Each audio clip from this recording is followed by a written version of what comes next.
Hola, buenas noches. Bueno, muchas gracias a todos por asistir a este conversatorio que hemos diseñado entre los posgrados de la Facultad de Ciencias Sociales, dos de los posgrados de la Facultad de Ciencias Sociales, la maestría en Estudios Sociales de Consumo y la especialización en Geografía y Gestión Ambiental de Territorio. Para nosotros es muy importante esta articulación entre posgrados.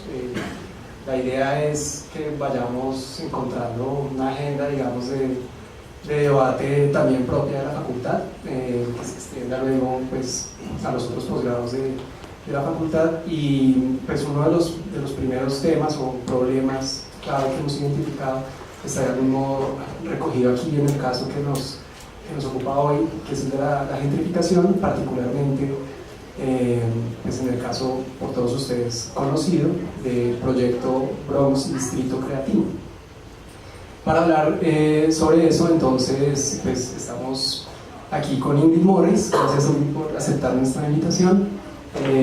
Voy a darle inmediatamente la palabra a Ingrid para que pues, ella nos cuente sobre su experiencia de investigación, particularmente en el cartucho y en el proyecto digamos que dio origen a otra intervención similar que fue la del Parque Tercer Milenio, un poco también para aprender lecciones, digamos, o para sacar lecciones de lo que pasó con el Parque Tercer Milenio y puede repetirse o no en el caso del proyecto Bronx Distrito Creativo. Pues ustedes conocen la información sobre el evento, pero yo de nuevo voy a presentar a Ingrid. Ella es antropóloga y pues como ustedes seguramente saben es autora de un libro que precisamente se llama En un lugar llamado El Cartucho, que es producto de una investigación de campo pues muy juiciosa, que ha, digamos, tenido luego pues impacto también en lineamientos, digamos, de política y de pues intervención, digamos, social en la zona. Entonces pues voy a darle la palabra a Ingrid para que sea ella quien nos cuente mejor sobre su experiencia en el cartucho y en el proyecto del Parque Tercer Milenio, y a partir de eso entonces tendremos un mejor contexto para entrar ya específicamente en el caso de Bronx Distrito Creativo. Luego le daré la palabra a Johan Avendaño, que es el director, el coordinador de la especialización en geografía. La idea es que esto sea más una conversación, van a ser intervenciones, digamos, muy cortas en principio, un poco para exponer nuestros puntos iniciales, pero luego vamos a abrir la conversación a partir de las preguntas que surjan de esas primeras exposiciones y por supuesto también con ustedes que seguramente tendrán preguntas que hacer o intervenciones a propósito de este tema. Entonces, muchas gracias. Bueno, buenas tardes, muchas gracias por la invitación, a Mauricio, a Johan, por la convocatoria y la iniciativa a la reflexión de este tipo de temas que muchas veces vemos por encima en las noticias, en el titular de la política que cuenta el alcalde, pero no profundizamos, y qué bueno que se haga un lazo con la academia para la profundización. Pero esta investigación se realizó durante 5 años a partir del premio del Instituto de Patrimonio, del Instituto Distrital de Patrimonio Cultural, en una convocatoria que hizo que se llamaba Ciudad Imaginada. Y la propuesta mía fue, y me gusta contarlo desde ese inicio, rescatar el patrimonio inmaterial del cartucho, proponiendo que todo lo que este lugar y estas personas, la cultura que se desarrolló allí durante más de una década, era un patrimonio cultural, que para algunos es lo que se llama un patrimonio cultural negativo, que sirve para reflexionar sobre la ciudad, la sociedad que somos, cómo nos estamos comportando y qué estamos creando.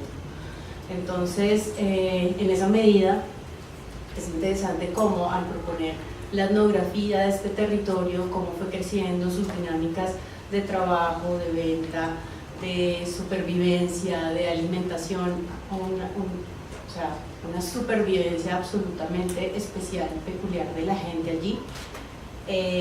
Me fui dando cuenta de la importancia justamente del territorio, de la planeación urbana, de cómo afecta el narcotráfico en nuestra ciudad, cómo afecta el conflicto armado, la historia del país, cómo el sistema económico y lo que denomina David Harvey el último estado del neoliberalismo, que es la apropiación por desposesión, termina siendo un reflejo en este tipo de lugares.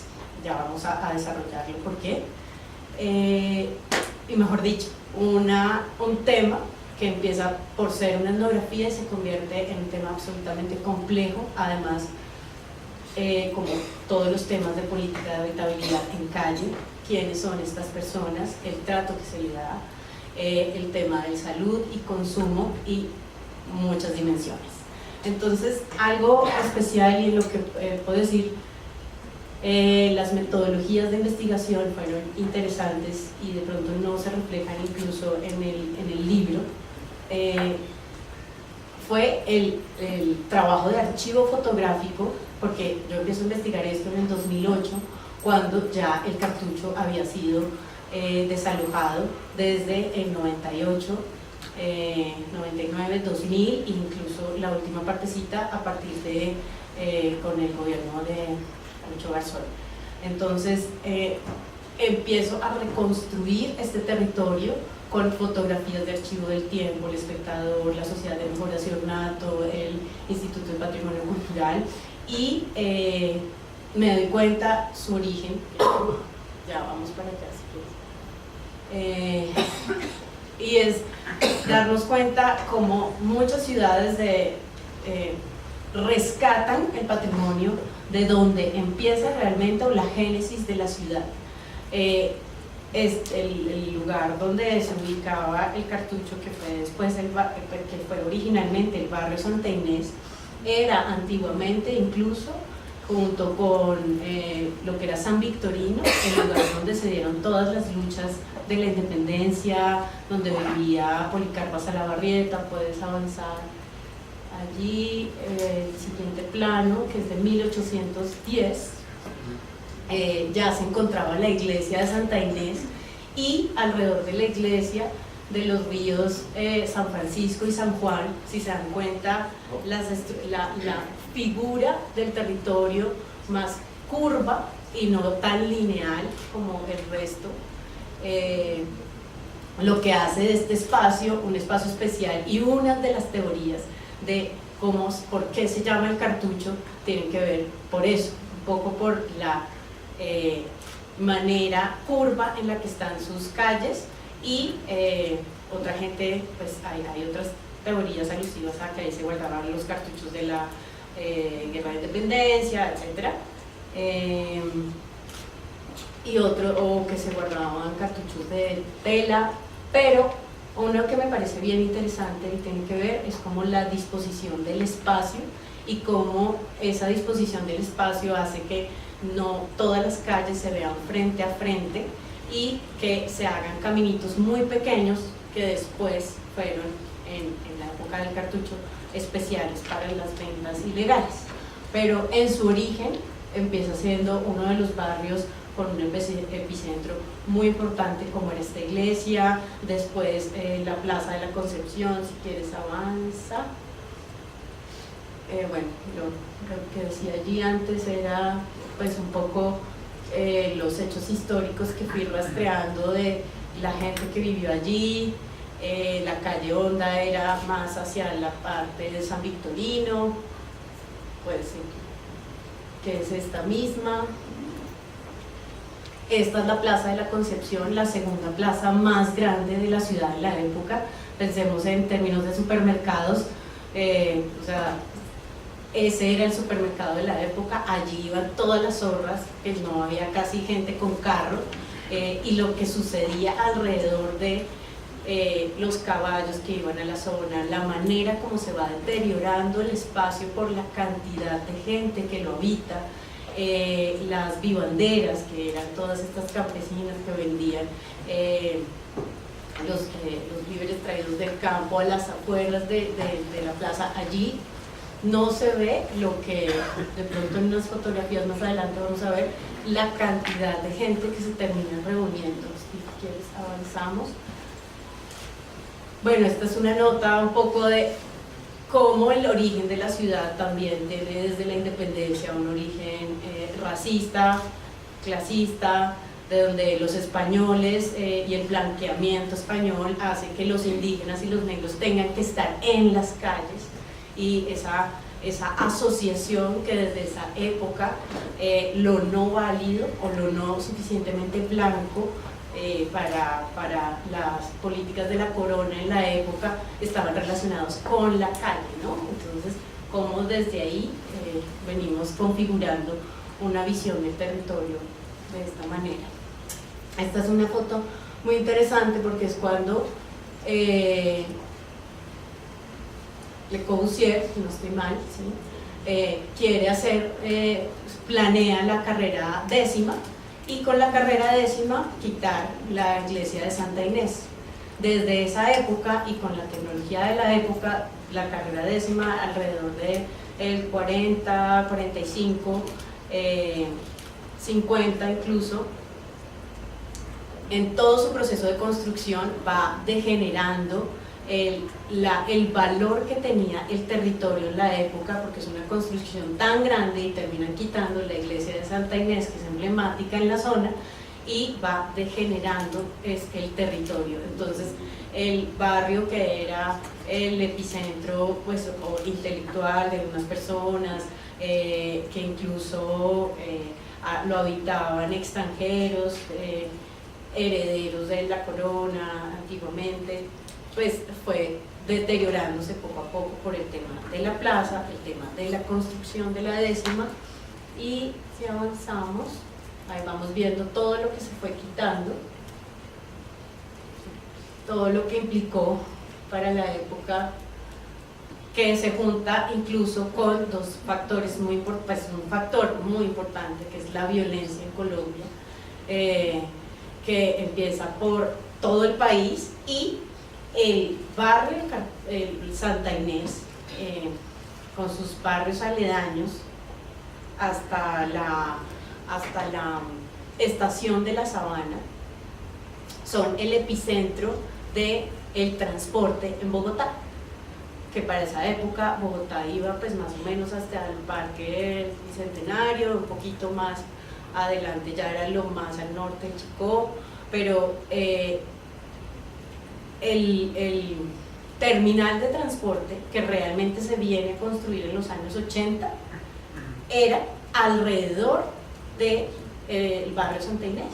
Cantidad de buses, camiones, por eso es que dicen también en la asociación que San Victorino es un puerto seco, porque es donde llega de diferentes partes del país, el epicentro de mercado y de cosas, y esto termina siendo el epicentro de gente desplazada de todo el país a raíz de la violencia. Y la gente desplazada, a partir de las etnografías de 4 personas que he entrevisto entre los 40 y 50, ahora 60 años, las mamás o las abuelas llegan como campesinas y no se mueven de la zona por miedo a una ciudad que no conocen, a que no saben leer ni escribir, a que son campesinos. Uno de ellos especialmente tenía la historia de que se movía por el territorio y volvía, y la mamá nunca se movió de ese territorio y ejerció la prostitución.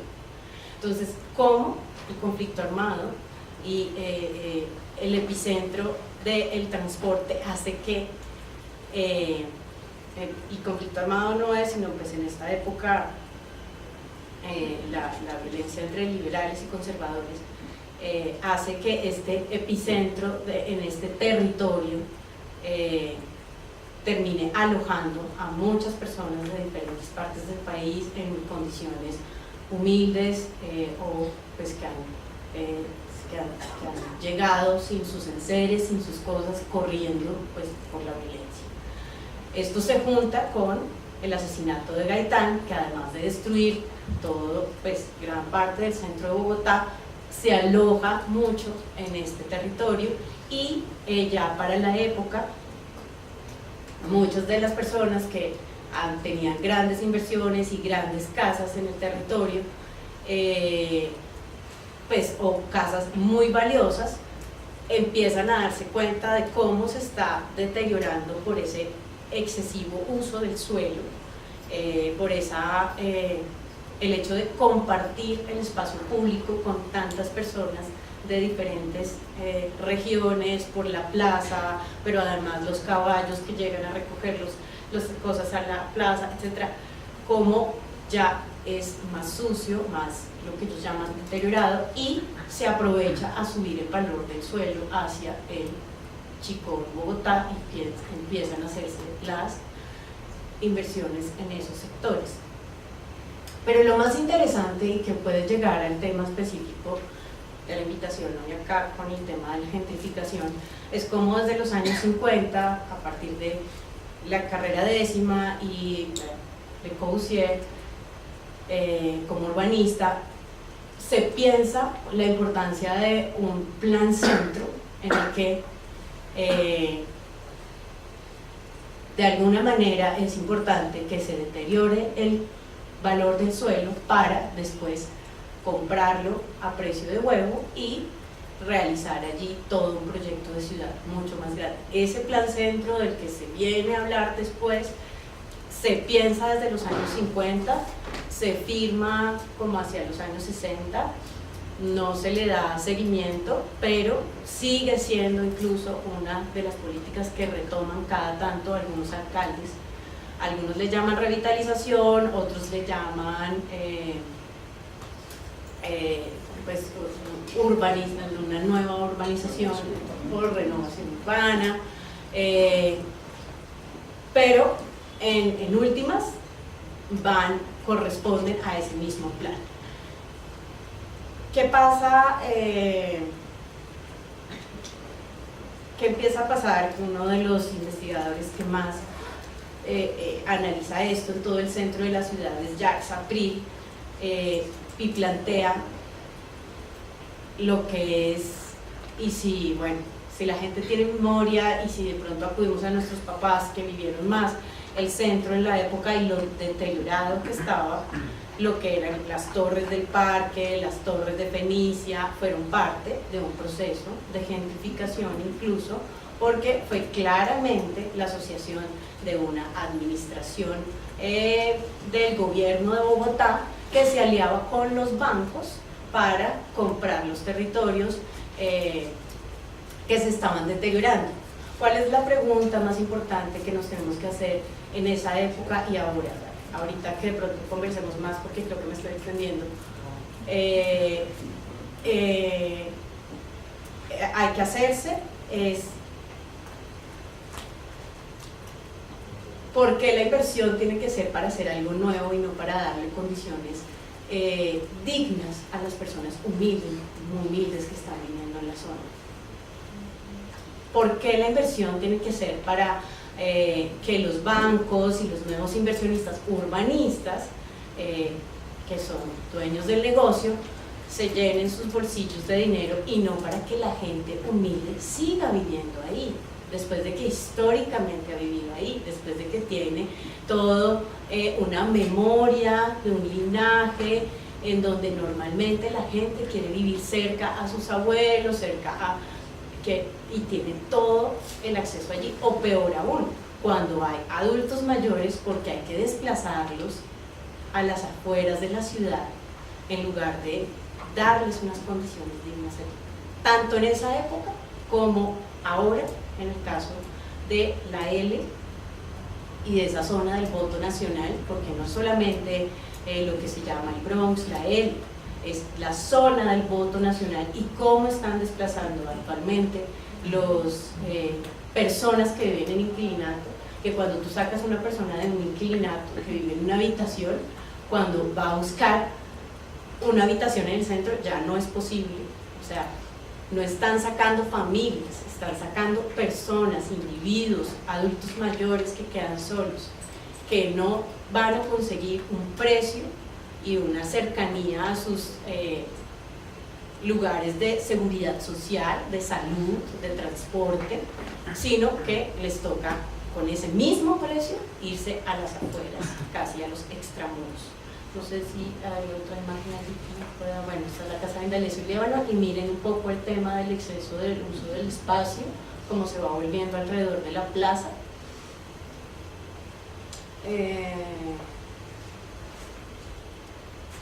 Siguiente, cómo se ve desde arriba la plaza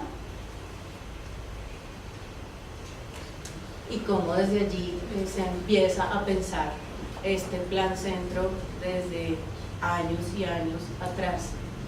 Entonces, y la otra pregunta, ya para cerrar esta pequeña intervención, es ¿por qué, si pasan más de una década y vemos que este territorio se está deteriorando, siendo uno de los barrios más emblemáticos, y vimos cómo empezó y que es uno de los barrios más emblemáticos en la historia de la ciudad, para las revoluciones, para la independencia, etcétera, ¿por qué no se conserva como se hace en otras ciudades? Porque varias administraciones lo olvidan, lo ignoran y solamente una después llega a ser un proceso urbanístico y no se detiene la cadena de violencia, el deterioro, porque si no hay luz no se le pone luz. Hay una estrecha complicidad de las administraciones en dejar deteriorar el territorio para un negocio urbano. Esto es lo que termina siendo la gentrificación, cuando varios, tanto el gobierno como las entidades privadas, terminan lucrándose de lo que va a ser el valor, el negocio que se va a hacer sobre el valor del suelo. Después les puedo contar específicamente lo que se hizo con el Parque Tercer Milenio y el centro comercial, el centro de comercio de San Victorino, el centro mayorista que se planeó desde el momento que se desocupó el cartucho, y se planeó hacer allí el parque sin decirle a los propietarios de muchos de sus territorios que también se iba a hacer un centro internacional de comercio mayorista de San Victorino, que iba a lucrar mucho más a los que estaban comprándoles el territorio en la zona. Y cómo eso definitivamente no ha dado resultados, porque alrededor de ese territorio y lo que quería hacerse con ese centro comercial nunca, o sea, definitivamente por no observar que todo el contexto había que transformarlo para que ese centro comercial pudiera ser el negocio que querían y la gente pudiera comprar allí los locales, no es un proyecto real en la actualidad. Entonces, sí, la idea era que fuera corta, pero es que esto es bien largo. Bien, buenas noches. Pues de nuevo agradecer a Ingrid por el acompañamiento aquí en la Universidad Central, y a Mauricio. Digamos que bueno, voy a hacer como dos cosas, y primero creo que es importante mencionar, porque Mauricio cuando hacía la apertura mencionaba pues que yo hago liderazgo de un posgrado en geografía que tiene la Universidad Central, y Mauricio tiene el liderazgo de una maestría en estudios sociales del consumo. Entonces la primera pregunta que quizá vale la pena hacer es ¿qué tiene que ver un geógrafo con colegas que vienen de la antropología en un tema común? Y lo que nos hemos dado cuenta efectivamente es que tenemos muchos más elementos cercanos que distancias, y es como una reflexión inicial que yo quisiera dejar allí, porque por situaciones particulares nos dimos cuenta junto con Mauricio que teníamos referentes teóricos cuando venimos de disciplinas totalmente, medianamente disímiles, pero compartimos elementos de investigación, metodologías, marcos teóricos muy comunes, y pues creo que también es la invitación a visibilizar que se pueden construir unos hallazgos interesantes donde se rompen esas fronteras y dejamos un poco los egos disciplinares y le podemos sacar una ganancia muchísimo mayor. Y creo que, digamos, esa es la ganancia inicial que tenemos nosotros en este sentido. Bueno, lo segundo es comentar que la intervención que yo voy a hacer en estos minutos, bueno, está inspirada en algunos de los resultados de mi tesis doctoral, que tiene que ver con el cuestionarse si el miedo que tenemos en el espacio urbano en Bogotá es una construcción, o dicho de otra manera, ese miedo que tenemos en las calles es real o más bien es un imaginario permanente que nos están alimentando. Y pues cómo no tener cabida una discusión como el destruido Cartucho y por supuesto el Bronx también recientemente terminado, pero la proliferación de otros cartuchitos o otros Bronx en la ciudad como imaginarios del miedo. ¿Y qué hay detrás de eso? Robándote un poco tus conclusiones, ¿a quién le sirven vender la idea de una ciudad insegura? Porque es paradójico, ¿no? Uno pensaría que a quien hace política pública, por el contrario, le serviría mostrar eficiencia en sus resultados, mostrando transformaciones positivas. Pero en la academia nos preguntamos lo inverso, ¿por qué Bogotá aparece con 17 noticias diarias como una ciudad peligrosa, insegura, donde manosean a las mujeres, donde Transmilenio es ineficiente? Yo me cuestiono un poco y digo, yo no creo que eso sea gratuito. Creo que hay una intencionalidad detrás, porque no es posible que tengamos una ciudad con toda la transformación histórica llevada al caos absolutamente. Y el tercer elemento que quiero traer a colación es que voy a traer también algunas reflexiones que hemos construido con un grupo de estudiantes de un curso que yo tengo de manera esporádica en la Universidad Nacional. Ahorita sale publicado en la revista de Cuadernos de Geografía justamente un artículo que escribimos con 4 chicos, estudiantes de pregrado, geógrafos. Aquí está uno de ellos, que se me hizo, Brian. ¿No está? Bueno, ese fue el otro autor. Pero me parece importante mencionar, porque es verificar que son temas coyunturales en torno a la dinámica urbana, estudiantes de pregrado que se han venido cuestionando. Un estudiante de ellos ahorita está en la Universidad de Valencia, otra de nuestras colegas Mayra, y aquí está otro de los chicos que estamos intentando sacar un artículo también sobre el cartucho y sobre el Bronx, Cristian, junto con Ana María, que hemos venido reflexionándonos desde la geografía estos temas. Entonces quiero, digamos, dejar esta salvedad al principio porque son reflexiones que no son 100% mías, algunas cosas de mi tesis doctoral y otras que hemos venido construyendo en las discusiones que en las clases tenemos. Entonces, digamos, eso como de manera introductoria. Entonces, la primera pregunta que nos hemos venido haciendo con los chicos es: ¿a quién le sirve la existencia de lugares tan paupérrimos como el Bronx en Bogotá? Debe haber algo, porque si el Bronx duró más o menos unos 20 años y el cartucho unos 30, pareciera que no los hubiéramos visto, los invisibilizamos, pasábamos por la Décima o por la Caracas como si no existieran, como si los 8.000 habitantes de la calle que habitaban allí en este lugar no existieran. Y entonces uno dice, ¿será que no hay una complicidad del Estado? Y no es solamente irse en el sentido extremo de, bueno, pues es que el Estado todo lo está haciendo mal, porque es que el Estado son figuras y personas, ¿no? Intereses económicos que se encuentran allí. Y desde esa base de discusión llegamos a una idea, y es que el Estado, en el caso particular de Bogotá, es productor de injusticias espaciales, porque una manera de tipificar esa configuración en el Bronx, en últimas, es la evidencia de una injusticia socioespacial profundamente amplia. Solamente por recordar, piensen que el Bronx estaba pegado a un comando del ejército, ahí, o sea, la L empezaba y era colindante totalmente con un comando del ejército. Entonces uno dice, bueno, si es el punto de mayor ilegalidad, de tráfico de drogas, de personas, de todo el lavado de dineros que estaban allí, el Estado le estaba dando la espalda a una realidad.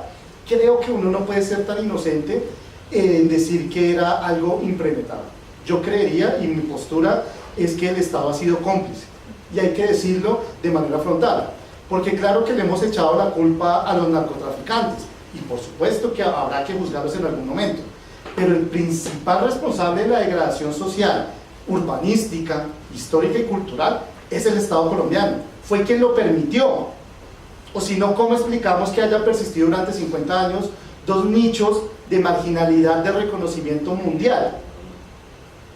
Porque no en vano, el barrio Santa Inés, estas 18 manzanas que estaban allí, estaban también pegadísimos a menos de 300 metros de la casa presidencial. Entonces, tampoco lo estaban viendo, tampoco veían, como quizá en nuestra infancia se les decía a los desechables, como se tipificaba a estos habitantes de la calle, no los veían transitar por la 7ª ni por la 10ª con su costal buscando basura y qué comer del piso. Creo que el Estado sí tiene una responsabilidad muy grande. ¿Por qué quiero hacer una introducción por ese llamado? Porque es el mismo Estado quien ahora genera otras problemáticas y no resuelve las tensiones que están de fondo. Porque al haber destruido el Bronx, al haber destruido el cartucho, creo que todas somos conscientes que el problema se mantuvo y mutó a una tercera generación, y es la diáspora de condiciones marginales por el resto de Bogotá. Quienes vivan de pronto en el sur y tengan la posibilidad de acercarse a ¿cómo se llama? Corabastos. Entonces está el Cartuchito, que ya existía históricamente también. La Parra. ¿Sí? La Parra. El Amparo y María Paz, que están allí, estaban allí estos dos barrios, pero también tenemos en el Rincón, en Suba, otro, y así, etcétera, etcétera, etcétera, etcétera. Y yo vuelvo a decir, ¿será que no hay una responsabilidad del Estado? Claro que sí la hay. Y a mí me parece que desde lo académico nos ha faltado a nosotros un poco de agallas para confrontar al Estado en la responsabilidad histórica que tiene sobre las 8.000 personas, los 8.000 colombianos que viven en una condición de privación de su libertad profunda. Y no es una cuestión de juicio sobre el consumo o no de sustancias psicoactivas. Es que el Estado fue cómplice al permitir que estas personas transitaran de un consumo al otro, al otro, al otro, al otro, y lo normalizamos. Es paradójico porque no tenemos cartuchos ni Bronx única y exclusivamente en Bogotá, y que creo que también vale la pena mencionarlo, porque en muchas otras ciudades latinoamericanas también tenemos estos tipos de nichos, muchos en los centros históricos ubicados, pero también en la idealización que tenemos de algunos países europeos, tenemos lugares profundamente segregados. Y entonces vuelve a surgir la pregunta, bueno, pero ¿por qué entonces el Bronx sí tomó un protagonismo de carácter mundial y muchos de estos lugares totalmente pauperizados, por ejemplo en Berlín, no aparecen en el imaginario? A mí me vuelve a quedar la pregunta, y es, creo que sí hay una intención de vender una imagen peyorativa en torno a Bogotá. Entonces por eso le pedí a Alejandra que nos dejara esta diapositiva, que es la última, y es una categoría de análisis que yo propuse hace algunos años, y es la categoría de toporrepresentaciones, para mencionar, robándome un poco la teoría de las representaciones sociales de la sociología, pues que en últimas nosotros cargamos de significados a los lugares. Eso es, no es más. Y el Bronx tiene una escala de valoraciones y significados, así como la sociología lo hace con las clases sociales, con las dinámicas económicas, con los retos históricos, pues obviamente los geógrafos, y por eso es que resulto yo enviciando a mis estudiantes y pensando yo todos los días de mi vida en estas problemáticas urbanas, la necesidad de pensar los significados que tienen las ciudades. Y cuando yo digo que el Bronx es el lugar más peligroso de Bogotá, hay incluso también una paradoja. ¿Es peligroso para quién? Porque si yo soy un adicto, para yo poder entrar al Bronx, yo necesito conocer o necesitaba conocer unos códigos de ingreso. Si entraba una persona distinta, era la primera que identificaba. Y al interior del Bronx, y antes del cartucho, si bien habían unos vejámenes totalmente, digamos, inhumanos, que todos creo que los hemos venido conociendo, pero resulta que en estos lugares también operaban unas lógicas y unos códigos y unas leyes que garantizaban una condición de equilibrio de seguridad absoluta. Dicho de otra manera, yo podía entrar al Bronx y no me podían robar, porque al que robaba entraba otro tipo de ley y lo penalizaba y aparecían estos imaginarios que tenemos ahora, que era un cocodrilo y que lo mataban y que le echaban ácido, todo lo que tenemos en la cabeza. Entonces, ¿desde dónde miro el miedo? Primera cosa, lo decía, ¿será que no ha habido algo detrás de la intención de construir una pésima imagen de Bogotá? En mi opinión, sí. Y lo argumento en el sentido que hay otros lugares en el mundo que tienen también una aglomeración profundamente deprimente. Hay lugares donde también se concentran personas con consumo problemático de sustancias y no aparecen en el imaginario. Y en segundo lugar es, bueno, hablábamos con Mauricio, ¿será que después de esa carga simbólica, porque creo que a nadie le va a ser útil pensarse un gran proyecto de infraestructura o de inversión financiera en los predios del Bronx, sabiendo que mataron a personas, que habían hombres y mujeres enterrados entre paredes, etcétera, etcétera, etcétera? ¿A qué capital le va a interesar entonces invertir allí, no? Porque seguramente una persona del común no va a invertir sus pequeños recursos cuando hay una carga simbólica muy densa en el lugar. Y eso hace parte de las lógicas de estas representaciones del espacio que yo he venido construyendo. Y nos preguntábamos con Mauricio en esas charlas es, bueno, ¿será que este distrito cultural que se está planteando sí va a pegar? Porque además tiene una carga histórica que tú no la acababas de narrar en torno al cartucho, ¿no? Entonces, 70 años de pauperización, muertes, consumos, cuántas familias detrás están totalmente desestructuradas, y el capitalismo a través de las fases neoliberales en la ciudad quieren sacar ahora un provecho económico bajo una falacia denominada economía naranja o circuito cultural, o bueno, como lo queramos llamar. Entonces creo que vuelve a ser de nuevo el Estado cómplice, porque ni siquiera está pensando en la carga simbólica que tenemos sobre el lugar. ¿Qué va a pensar una persona que transite por allí y piense que perdió a su familiar porque murió o porque definitivamente no pudo manejar el consumo problemático de sustancias, y entonces ahora vamos a tener un almacén de ropas o un lugar de impresiones O de comida gourmet, o de un restaurante internacional? Sí. Creo que a nadie le cabe en la cabeza que seamos tan cínicos, y por eso vuelvo a reiterar que sí es culpable el Estado colombiano a través de la administración en Bogotá de la reproducción, porque ya no es la producción, ya lo hicieron con el cartucho, luego con el Bronx, pero ahora van a seguir reproduciendo injusticias socioespaciales en múltiples categorías. Dispersaron a los habitantes de la calle, y a mí me llama mucho la atención que la gran intervención que muestran es que aparecen en los medios masivos peinados y recién bañados. Pues eso no es una intervención social de un Estado serio. ¿De dónde? Peinar a un habitante de la calle, y esa es la intervención para transformar el imaginario que tenemos del lugar. Creo que eso le falta bastante seriedad en términos de política pública. ¿Cómo voy entonces a reconstruir ese imaginario o esa toporrepresentación, como yo la denomino, cuando soportaron todo en torno al miedo? Porque para nosotros el Bronx y antes el cartucho era un agujero negro, ¿no? ¿Qué hay detrás de la sagacidad para reconfigurar el imaginario urbano ahora? ¿Y quién se va a beneficiar de las nuevas propuestas, como tú lo mencionabas? Entonces, restaurantes internacionales, seguramente vamos a tener almacenes de moda, etcétera, etcétera, etcétera, etcétera. Entonces, ahora sí, haber creado el imaginario masivo en torno al miedo ya no sirve. La situación es que el imaginario del miedo no cambia allí, se reproduce en otros lugares, porque tenemos el cartuchito al lado de Corabastos, y tenemos otros tantos cartuchitos que le estamos dando la espalda, porque el actor social, que es el corazón de la problemática, sigue transitando por todas las calles de la ciudad. Su problema de consumo problemático, valga la redundancia, se mantiene.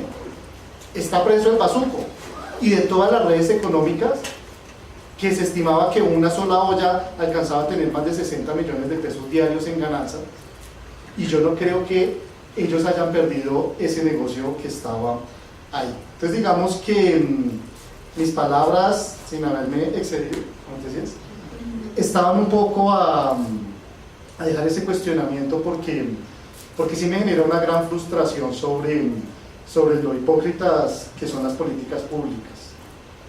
Ya hemos hablado bastante sobre los efectos del neoliberalismo, pero creo que pensar que tenemos 9.000, 10.000 habitantes de la calle transitando por Bogotá en una condición totalmente deplorable nos debe cuestionar como ciudadanos y como académicos, porque para nosotros es un objeto de estudio, pero el fracaso de sus vidas se mantiene allí y es útil a las políticas públicas, porque así como destruyeron el Bronx, seguramente van a justificar una intervención en 10 años en torno a los predios que están en Corabastos, y la justificación la tienen, y entonces ya no va a ser el circuito cultural del Bronx, sino va a ser el circuito cultural de la carrera 38 al lado de Corabastos, y así sucesivamente vamos a dejar que se alargue de una manera muchísimo más amplia esa profundización local de las tensiones que está viviendo Bogotá. La primera tiene que ver con las relaciones entre Estado y mercado, en este caso. La segunda con los límites de la llamada economía naranja, y la última, que es la que a mí en particular me interesa más, los usos estratégicos de lo cultural, porque este no es un proceso, digamos, genérico de gentrificación, sino que es un proceso de gentrificación que está articulado con un proyecto de economía cultural. No todos, digamos, lo hacen de manera tan explícita. Aquí pues se está hablando de un proyecto creativo, un distrito creativo asociado, insisto, pues a una idea como muy particular de la economía creativa, y quiero poner un poco en cuestión ese uso estratégico de lo que se está entendiendo allí por cultural. Entonces, rápidamente, la primera, relaciones entre Estado y mercado. Me parece que este tweet de Iván Duque habla pues por sí solo. Esto sucedió en octubre del año pasado. Se inauguró el proyecto Bronx Distrito Creativo, y pues ustedes lo pueden ver ahí, las palabras de Duque son: llegamos a la inauguración del proyecto, un espacio que se convertirá en el epicentro de la economía naranja, de la hashtag economía naranja, de la capital del país. Estamos construyendo un Estado al servicio de los negocios en Colombia. No tengo que decirlo yo, lo escribe él, creo que más claramente no se puede. Pues creo que hay que hacer una pregunta o muchas alrededor de pues qué implica esto, ¿no? La afirmación de construir un Estado al servicio de los negocios y no probablemente al contrario, y lo que implica, digamos, en este caso particular, ya Ingrid y Johan pues nos han ilustrado sobre cómo funcionan los procesos de gentrificación, y hay algo claro ahí, y es que finalmente las políticas públicas sobre el uso del suelo, digamos, los proyectos de ordenamiento territorial, es decir, todas estas intervenciones en donde finalmente el Estado o bien el gobierno distrital toman decisiones clave sobre valorización, sobre uso del suelo, terminan siendo funcionales a proyectos que sirven a intereses privados, ¿sí? Y que sirven a actores privados. Hemos hablado de actores financieros, como en el caso de los bancos, las hipotecas y la creación de entornos urbanos o equipamientos urbanos, pero ahora estamos hablando de también un nuevo, digamos, grupo, no sé, de intereses, que es el mercado creativo. Eso simplemente voy a dejarlo como yo sugerido, pero quiero aportar también otro dato sobre lo que está pasando aquí, siguiente, y es esta empresa, Nextcheck. Esta empresa es la principal consultora detrás del proyecto Bronx Distrito Creativo, que por supuesto, digamos, no es un proyecto totalmente de origen criollo, sino que sigue un modelo global de gentrificación cultural que, digamos, tiene por lo menos 15 años, digamos, ya de experiencias en otras ciudades, y esta empresa es una empresa que surge en Londres y que vende sus servicios de consultoría para crear proyectos similares en otras ciudades del mundo, y le vendió al distrito el proyecto Bronx Distrito Creativo. Makeshift, como ven, propone aquí, perdón, atrás, que, bueno, dice, nuestras ciudades, aquí se refiere a Londres en principio, están llenas de lo que ellos llaman edificios en ruinas, y áreas vacías, áreas infértiles, pues que no son productivas, y tenemos que hacer productivo eso porque tenemos, como ustedes lo ven también abajo, muchos emprendedores culturales que no tienen espacio, digamos, en la ciudad. Entonces vamos a aprovechar, digamos, esa ventaja relativa que nos dan estos edificios en ruinas, y vamos a arreglar dos problemas con una sola acción, ¿sí? Entonces ya no vamos a tener los lugares en ruinas, y además vamos a tener un espacio para la economía creativa. Esta es básicamente su propuesta, y es lo que han venido haciendo en varias ciudades del mundo. En la siguiente diapositiva podemos ver a Coavena Amposa, que es este emprendedor, pues es normalmente, pues, como se llama a sí mismo. Él fundó este lugar en Londres precisamente con el apoyo de Makeshift. Es uno de las banderas, digamos, de estos proyectos, y él ha estado aquí en Bogotá presentando este proyecto varias veces, y él es, digamos, como el principal enlace con el distrito para el caso de Bronx Distrito Creativo. Pues como ven, lo que pasa, digamos, en este espacio de Peckham Levels es, por lo menos, pues por lo que uno puede ver en su página web, llegaron a una especie de parqueadero abandonado, y lo adecuaron, pues, para el uso de esta clase media creativa, que algunos han llamado incluso ya clase creativa, ¿no? De jóvenes, normalmente sí urbanos, de clases medias altas, que tienen, pues, unos digamos, unas ideas muy particulares sobre la economía cultural, que no son necesariamente las únicas que podemos suscribir.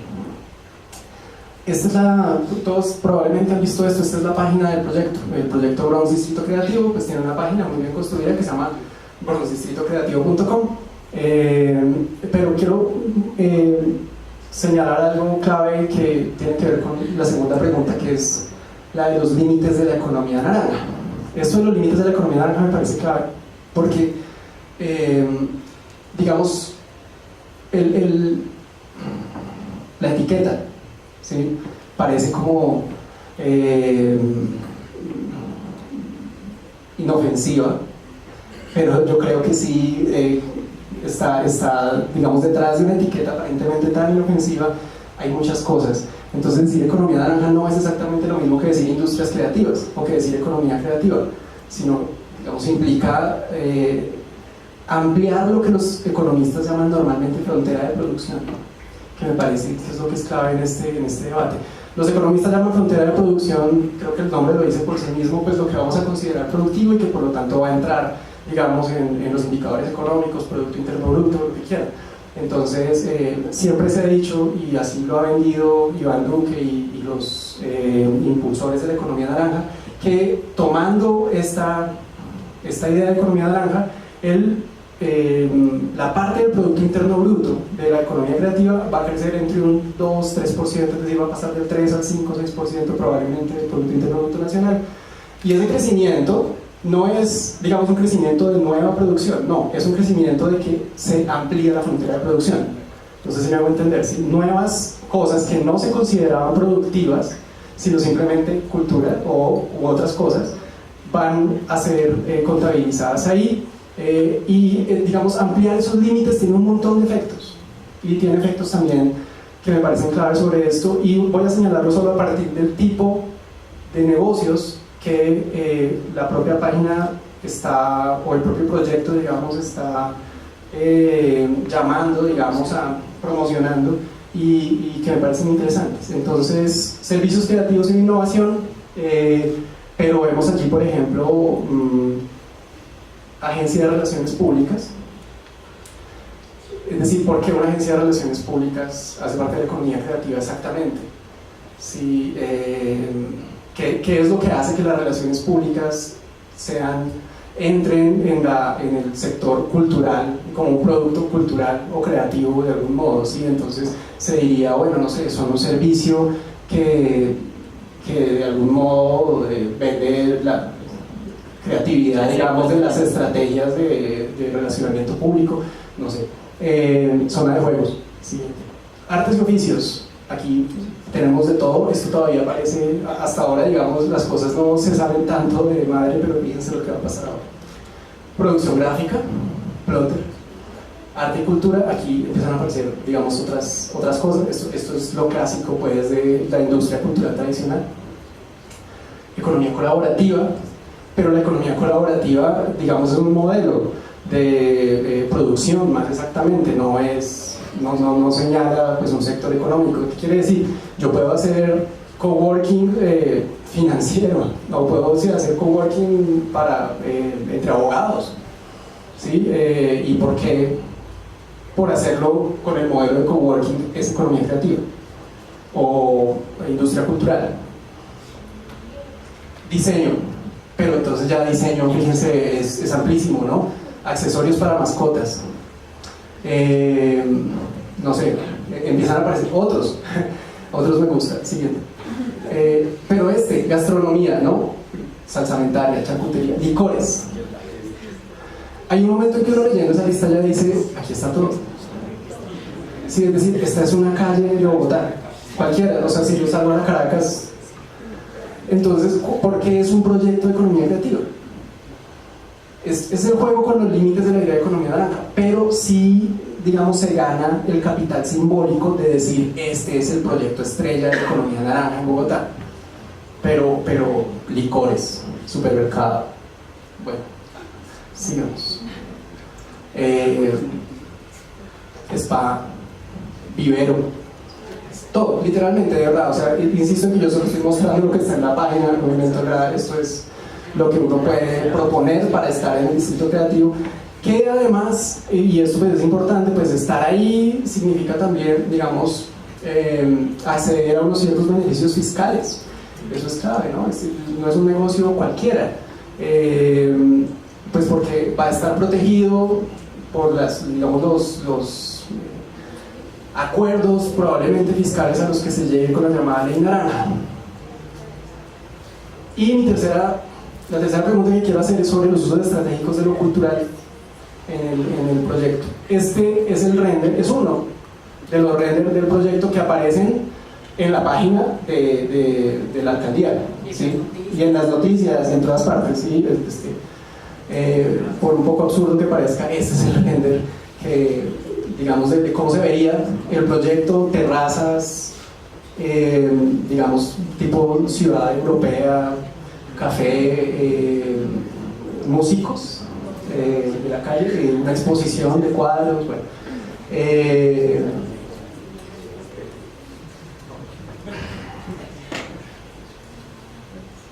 Yo creo que aquí hay un uso estratégico de la idea, digamos, de economía cultural o de consumo cultural, que no tiene tanto que ver con la primera parte de la expresión como con la segunda, y es lo de cultura, que es muy difícil de contrarrestar, y digamos por eso es tan buena carta, ¿sí? Es muy difícil hablar mal de lo cultural, ¿no? Alguien dice cultura y todos estamos de acuerdo inmediatamente, no, esta intervención va a ser cultural, sí, cultural, sí, ¿sí? Entonces, como que es muy difícil estar en desacuerdo, es la carta que gana, y es una carta que gana en un espacio como este muy fácilmente porque tiene que ver con el asunto de la redención, ¿no? Entonces siempre, ustedes lo ven en los noticieros todos los días, el proyecto cultural redime, siempre como esa sección de las noticias optimistas, ¿no? Y la sección de las noticias optimistas siempre alguien hizo una pequeña biblioteca, ¿sí? O lleva libros a estos niños, o hizo un museo sobre esto, ¿sí? La redención cultural, y siempre ese acto cultural redime. Pero aquí tenemos un asunto clave con la redención, y es que estamos oponiéndonos, o por lo menos el proyecto, digamos, a lo que en argumentación normalmente llamamos un hombre de paja.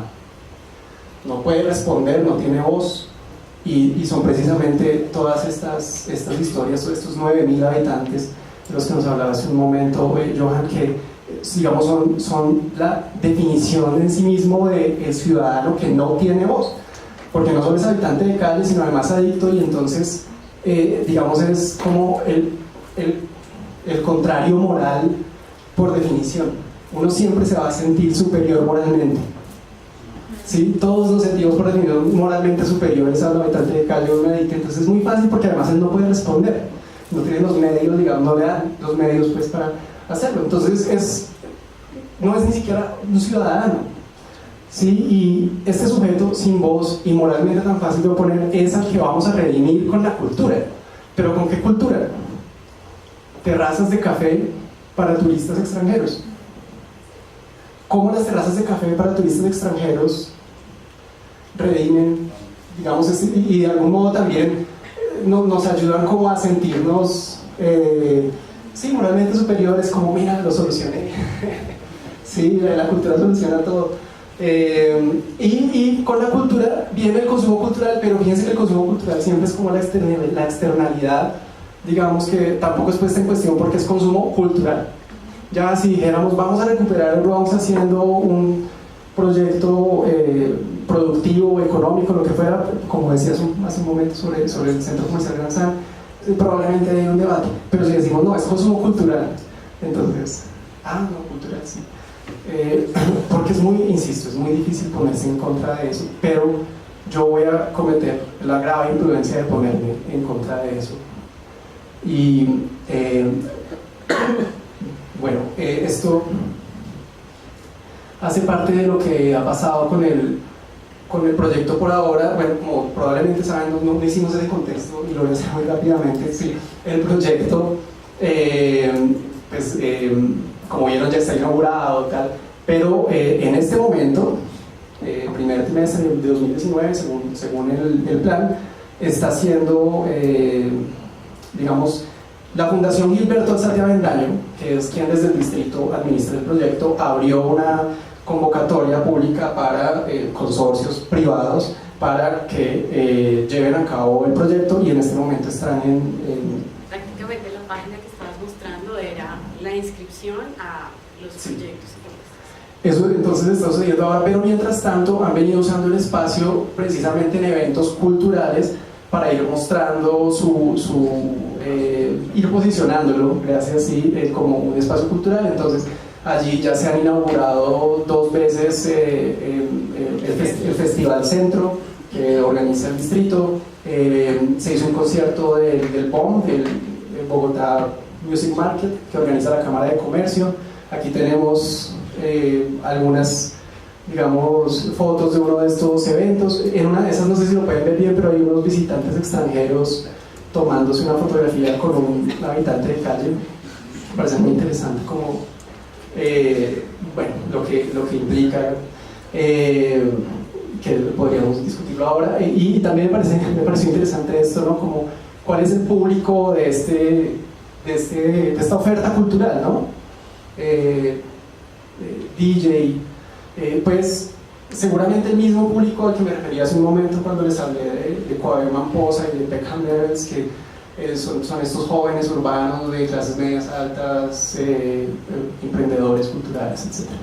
Sí, bueno, también un poco para ser polémico. Yo creo que aquí realmente, después de darle muchas vueltas, el problema es más lo cultural que el consumo, en este caso particular. Creo que debe, digamos, analizarse pues en cada caso lo que implica esto, pero en el caso de la intervención del Bronx, el problema es más esa idea hipster de cultura, ¿sí? Para turistas extranjeros, ¿sí? Que es ese café y que insisto que no es la única idea que podemos hacernos de oferta cultural. Hay ofertas culturales populares y hay ofertas culturales muy diversas, pues, que podríamos pensar para este caso, pero ahí se está pensando básicamente en llevar el Boho, que no sé si reconocen, que es este espacio en Usaquén, de hace 2 años, digamos, al Bronx. Y es, digamos, es esa forma de entender la oferta cultural la que me parece especialmente problemática. En cambio, no creo que necesariamente la intervención en el sentido de digamos, reactivar, porque yo diría que se trata más bien de reactivar procesos de economía popular que tenemos desde, lo estaba notando ahora, la Plaza de la Concepción, por lo menos desde la Plaza de la Concepción, exacto, respetarían probablemente más la trayectoria histórica del lugar, ¿sí? Siempre y cuando sí se mantenga de algún modo. Además yo creo que sí se ha ganado mucho, y ahí podemos probablemente, creo que hay un debate que quisiera hacer contigo, y es, yo sí creo que el Gran San ha funcionado, y creo que ha funcionado bien de hecho, y es muy diferente al Centro Internacional de Comercio Mayorista, no es el Gran San. no es el Gran San. Nunca se inauguró, no se pudo. Ok, entonces a mí lo que me parece es que el Gran San funciona, ¿sí? Funciona también en el sentido de que en la zona. Recoge a los mismos actores sociales que históricamente, exacto, han habitado la zona, y para mí, digamos, no sería ningún problema que hubiese más Gran San en lugar de terraza de café y tienda de discos de vinilo. Sí, esa sería, digamos, mi conclusión preliminar como para abrir el debate. Tengo un tema comparativo de, pues, el Bronx y de cómo fue el proceso del Bronx y cómo fue con el Parque Tercer Milenio. Creo que el tema específico es, creo que sí nos merecemos lugares de expresión cultural dignos que tampoco existen en la ciudad, donde se respete el espacio público para expresiones culturales y donde haya, mejor dicho, pero no tiene que ser ahí, es el punto. El punto tanto en el Parque Tercer Milenio como en la L, que es como lo reivindican las personas que habitaron allí, no Bronx, como la han querido llamar, es que hay que observar el contexto de la zona, porque nunca, o sea, además de todos los problemas económicos que tuvo el Centro Internacional de Comercio Mayorista, que ni siquiera se ha terminado, hay unos sótanos ahí, pero nunca se logró hacer la edificación que pretendía ser como una especie de bulevar en esa zona, donde los locales valen 3 veces lo que vale el Gran San, porque ya subió el valor del suelo, y no iba a integrar los mismos comerciantes de la zona, sino a otros nuevos. O sea, una idea. ¿Por qué no funciona? Porque pues todavía existe ahí al lado un barrio como San Bernardo, porque todavía existe ahí al lado, después lo que se hizo con un proyecto de interés social que no va acorde a lo que se quería en términos económicos en ese sector. Es decir, la falta de observación del contexto y de la historia, y entender que la cultura no son solamente expresiones artísticas, la cultura también es historia, la cultura también es el patrimonio inmaterial del que les contaba ahorita, la cultura es valorar a la persona que habita en la calle por el hecho de habitar en la calle, por la historia que lo llevó ahí, como les contaba ahorita. Entonces, bueno, eso es como una reflexión que sirve para los dos sectores.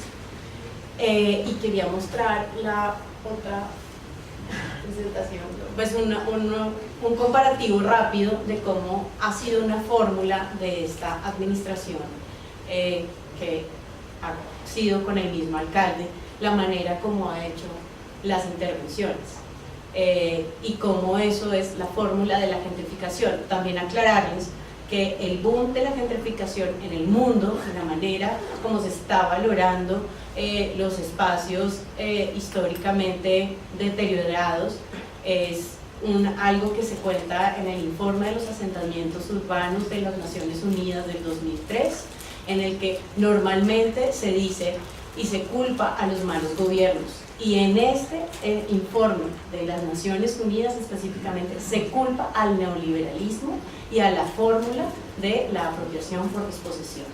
Entonces no es una carreta que, digamos, como en contra de un alcalde ni nada, sino es un estudio de una fórmula que se replica en el mundo y que está dejando a centenares de familias sin hogares dignos, porque han tenido que ir de sus lugares originarios.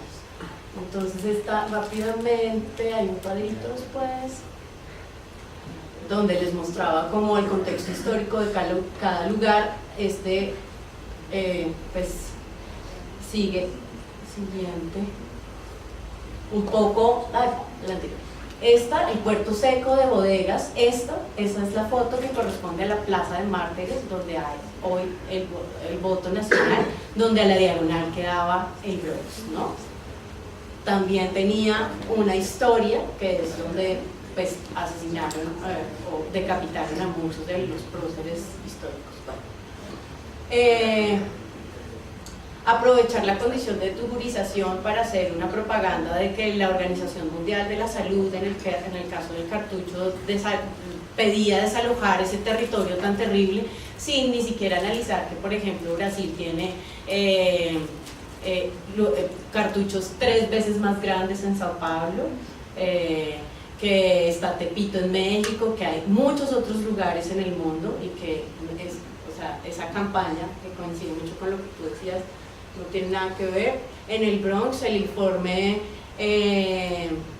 de todos los medios de comunicación hablando de las repúblicas independientes de la droga, sin contar que todo el tema de la desmovilización paramilitar aumentó y organizó el tráfico de drogas en las ciudades. Como segundo, justificar la construcción de un plan urbanístico desde el plan de desarrollo, tanto en la época del 98 como ahora, la que empezó en el 2016, incluye la necesidad de tener zonas de confort urbanístico. Entonces ya de ahí, en el plan de ordenamiento territorial, nos justifican la necesidad de quitar estos territorios sí o sí. El uso de la fuerza como una forma de vender a estas personas que son de la mafia o que están al servicio de las drogas, tienen que desaparecer. Y todo lo que causa esto, un tema que no hemos hablado acá, en el tema de la desaparición de los habitantes de calle y todo lo que es mal llamado limpieza social, que empezó a suceder sobre todo por la mala intervención de esta última en el Bronx, donde la gente de las Tanzuelas, Cinco Huecos, barrios alrededores empezaron a organizarse cuando ya no había cómo atender a estos habitantes de calle. ¿Por qué llegó a esto? Perdón, yo sé que es muy complejo, pero es que nos vendan un proyecto como esto, bonito artísticamente, y los 1.500 millones que les están metiendo a un proyecto como ese no sea para invertirlo en más albergues, donde realmente se trate la reducción de sustancias psicoactivas y otras cosas para las personas que originalmente vivían ahí, sin decir que solamente vivían personas en condición de adicción, sino vivían adultos mayores, personas dedicadas al comercio informal y exacto, personas en condiciones de escasos recursos que no por eso son delincuentes.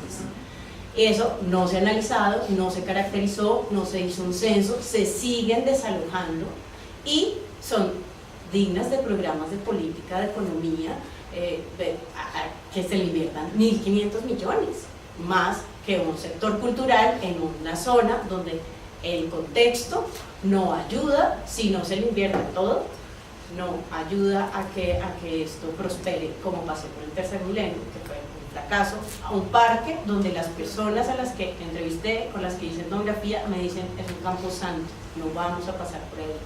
Y las personas de los barrios aledaños, jóvenes raperos, me dicen yo paso por ahí y por la pinta que tengo, pues de una me meten a lo peor. Entonces, si no vas a aceptar las personas que viven en la zona, nunca va a prosperar uno de estos lugares. Bueno, los efectos de desplazamiento, como les contaba, la limpieza social, la atención en albergues. Seguimos teniendo los mismos 5 albergues que habían desde que se originó, o sea, desde la primera intervención con el Parque Tercer Milenio se hicieron 3, Con las siguientes administraciones aumentaron unos 2, seguimos teniendo unos 4 albergues y la cantidad de habitantes de calle según el censo de la ciudad llega a los 14.000 habitantes de calle. Entonces se está cartuchizando, están haciendo, como contabas tú, otros centros y otros epicentros de expendio y de consumo, y no hay inversión para todo el trabajo social que implica esto.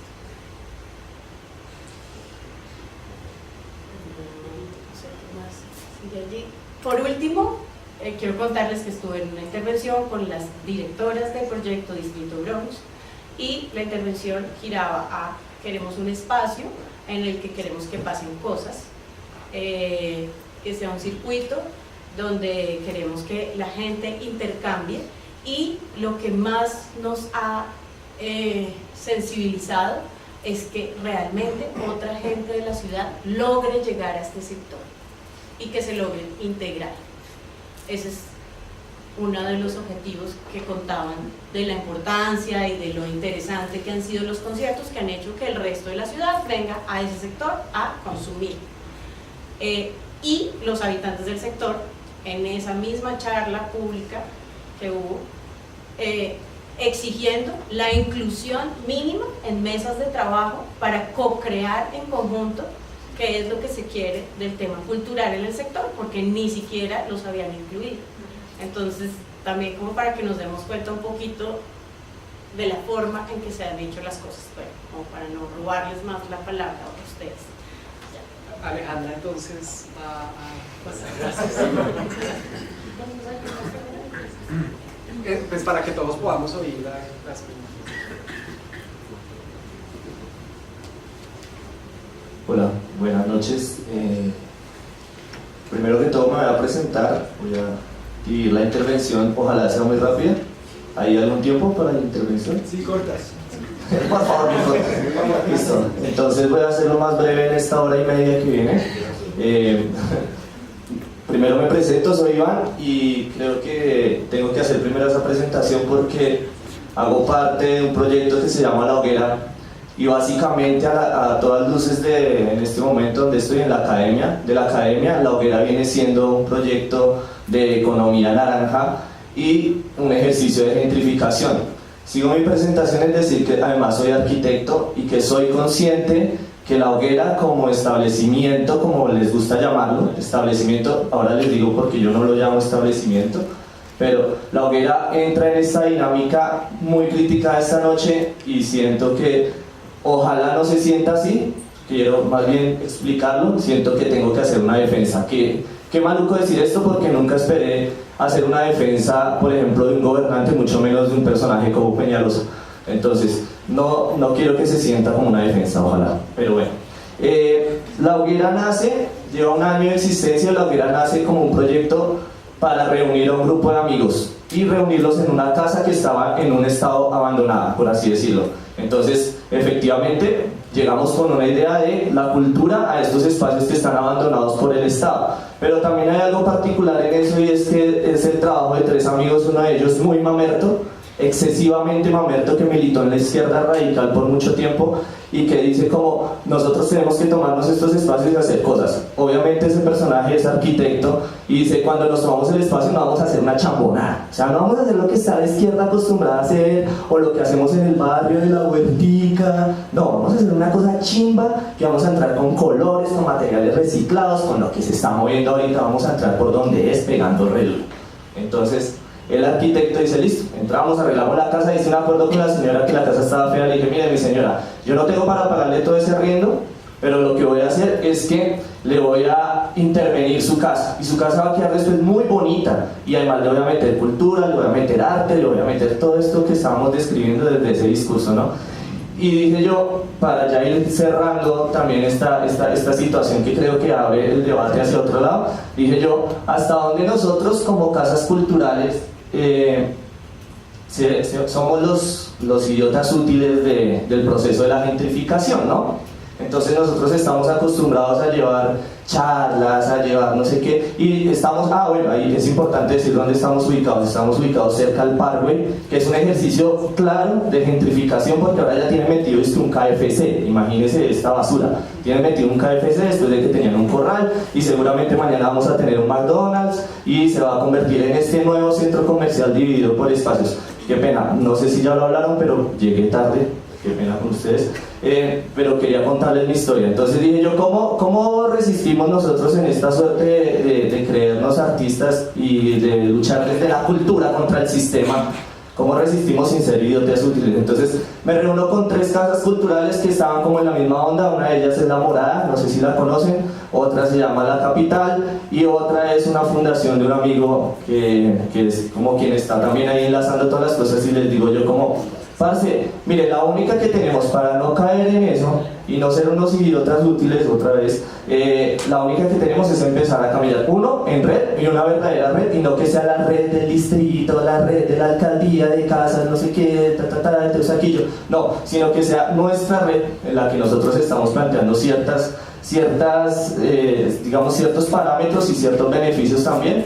Y la otra es que nos vayamos al barrio, o sea, tenemos que tener trabajo en el barrio, tenemos que tener chinos de los barrios que vengan acá, porque o si no, vamos a terminar saliendo el día de mañana sin haber hecho trabajo real, sin haber posado solamente de hipsters, ahí sí, la palabra, haber posado de hipsters y no haber hecho nada por esos nuevos barrios que son precisamente a donde se están desplazando estas ollas, ¿no? Estas microollas. O sea, la teoría es fácil y es que están queriendo hacer con Bogotá lo que hicieron con Medellín al expandir todas las ollas por la ciudad, por las comunas y tener control territorial a partir del consumo de alucinógenos y demás. Entonces, esto están haciendo, uno de esos puntos es, por ejemplo, y aquí con mi parcero con el que estamos lo conocemos muy bien, es la pista del Japón, es un lugar que se toman los pelados en Kennedy. Y de unos años para atrás empezó a tener unos problemas de drogadicción re fuertes, unos problemas de venta y consumo al interior del espacio, que era una pista de patinaje de skateboarding. Tanto así que hubo problemas como de asesinatos y todo. Entonces, hombre, lo que tenemos que hacer es tener una comunicación directa con esos pelados allá, traerlos a que se utilice este espacio y blindarnos, termino ya con esto, blindarnos también de estas cosas o de estos nuevos discursos que está manejando la institución. Entonces a nosotros nos llega la policía y una vez nos dice, bueno, ¿qué hacen estos chinos encerrados allá en esa casa? Porque así nos dicen, bueno, ¿qué hacen allá encerrados? Ustedes se encierran en esa casa y ¿qué? ¿Se ponen a meter marihuana? ¿Se ponen a tomar? ¿Qué se ponen a hacer? Hay una estigmatización re brava de parte de ellos. Y yo les digo, señora gente, disculpe, usted sí sabe que este es un proyecto cultural, desde el apropiamiento de los espacios abandonados, ¿sí? Y precursor de una economía, y si quiere le invito a que lea La economía naranja, y el man queda como pero no, o sea, ¿esto es qué? ¿Esto es un bar? ¿O esto es un restaurante? ¿O qué es? Usted muéstrame permisos de que usted puede vender cerveza. Yo le dije, señora gente, yo no vendo cerveza. Nosotros tenemos un proceso diferente para mantener el sitio y que hay algunas cervezas porque son intercambios o son cosas, listo. Pero no es que yo venda cerveza. Y el man queda como, uy, ¿cómo así? Espere, no entiendo, ¿no? Y saco, tengo un permiso por la alcaldía, efectivamente yo estoy funcionando. Y lo que estoy funcionando es a llevar chinos desde San Cristóbal Sur a que canten y que rapeen en un barrio como Teusaquillo. Sí, claro, evidentemente, porque lo disfrazamos de cultura, pero es que la cultura como un mensaje político, porque es que ahora también nos dio miedo meterles mensajes políticos a esto. No, chino, yo no necesito que solo venga usted y cante acá, también cante y diga que Uribe es un hijo de puta paraco, marica. Dígalo. Y váyase a su barrio también y diga que Uribe es un paraco. Y que no le pongamos adornos a esto de quiénes son los que están detrás de todos estos negocios. Si son la familia no sé qué, la familia dice más. Sí, es el uribismo también detrás de una idea colectiva aquí como pues es Duque, de una idea ahí colectiva del uribismo de que ahora somos replays y Colombia va caminando hacia un mejor futuro. No, pues hay que decirlo. Y la crítica cae sobre nosotros, porque creo que tú lo tocaste muy por encima y fue como, bueno, ¿dónde está la culpa también de nosotros los intelectuales o la academia que analizamos y ya, como que son objeto de estudio todo el tema de la gentrificación y ya? No, pues, ¿dónde está la crítica nosotros? Y lo digo como arquitecto también de la Nacional, y es como, sí, está muy bonito y lo planteamos muy bien en los planos y todo, pues, parce, ya lo sabes, trata de cambiarlo, métete allá. ¿Cómo lo cambias? ¿Desde afuera? ¿Desde el computador? ¿O desde dónde lo cambias? ¿Desde el estudio? Como los arquitectos. No, pues métase y váyase al barrio y conózcase con la gente y dígales y parche con ellos, y si se tiene que tomar una pola, hágalo y llévelos y tráigalos acá y lleve la caña también allá al barrio. Pero hagámoslo eso, porque sí, nosotros nos podemos estar dando muchos latigazos de que esta vaina va de mal y que han utilizado la economía naranja y la gentrificación para meter KFCs, pero pues no podemos quedarnos en esa.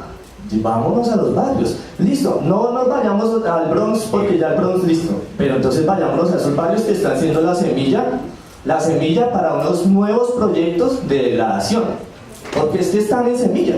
Allá donde está entrando la olla, allá al barrio, allá en la pista de Japón donde está entrando la olla, allá ese va a ser mañana otro proyecto de gentrificación también.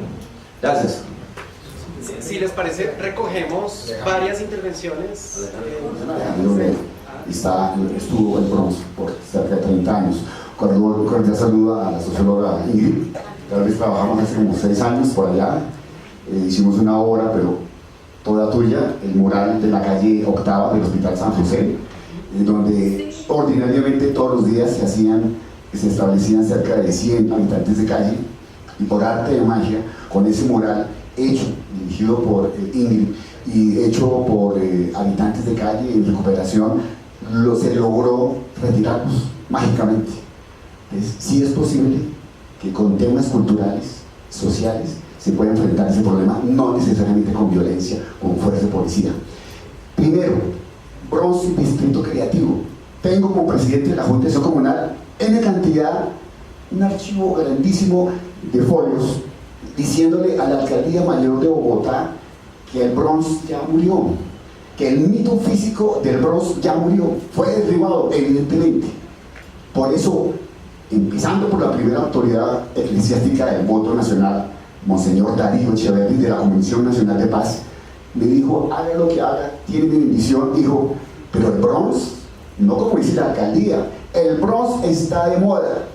Le hemos dicho en esas peticiones, en derecho de petición: señor alcalde, señora directora de la Fuga, Fundación Gilberto hasta 30 años, el Bronx no está de moda. El Bronx estuvo de moda 30 años, matando por negligencia del Estado y con complacencia social, matando vidas de niños y de jóvenes colombianos.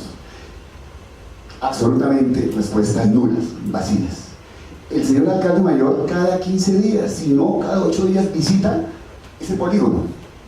Inicialmente la manzana del Bronx, estrictamente la del Bronx, que no era una L, sino en realidad una H, porque tenía un ingreso por la calle 10 y tenía 2 por la calle 9.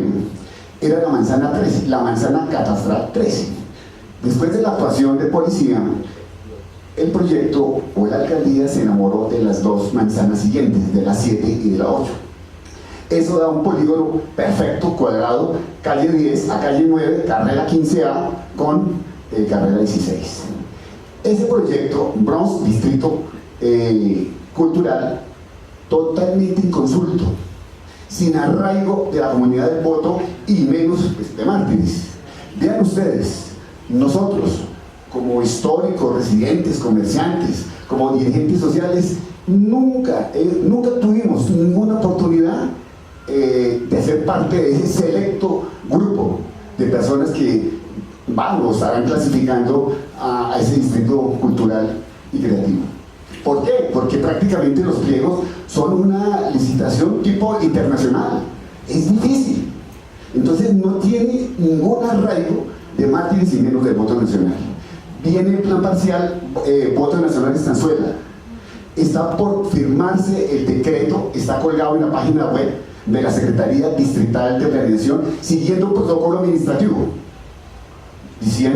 haciendo un protocolo para que la gente participe, haga sus opiniones, sus consideraciones, pero lo que sabemos es que el señor alcalde de aquí a menos de agosto estará firmando ese decreto. Y obviamente ese decreto totalmente inconsulto.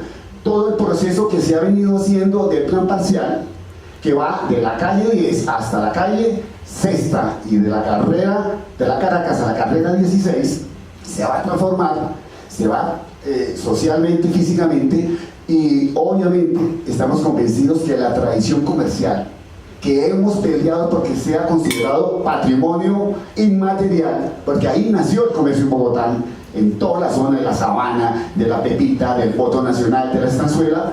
Caso omiso nos han hecho, y lamentablemente toda esa tradición histórica por más de 150 años que se dio ahí se va a perder, se va a malograr. Entonces, muchas gracias. Yo solamente quiero hacerles una invitación. Nos cae de perla este evento, porque casualmente el próximo viernes 26 a las 10 de la mañana el señor Contralor de la localidad de Los Mártires va a hacer una visita al antiguo Bronx, el ingreso por la calle Novena.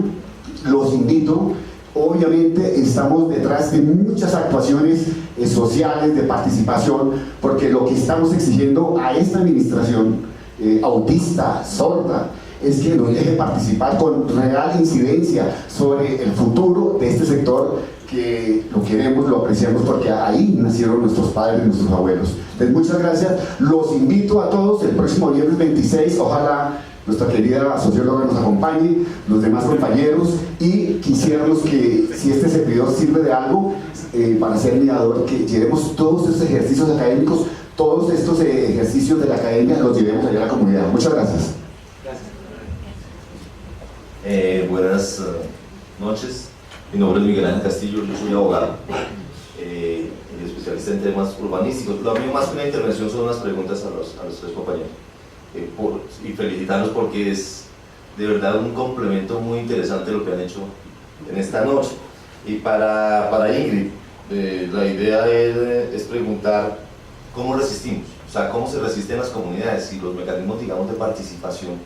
Cada vez están, la participación en una sociedad absolutamente individualista es vista como algo de tercera. Hoy la gente no participa, la gente no se reúne, no delibera. Reunir toda esta cantidad de gente realmente es algo maravilloso, pero póngale a una activista como una a la que reúna gente y lo empodere para que se defienda, es imposible.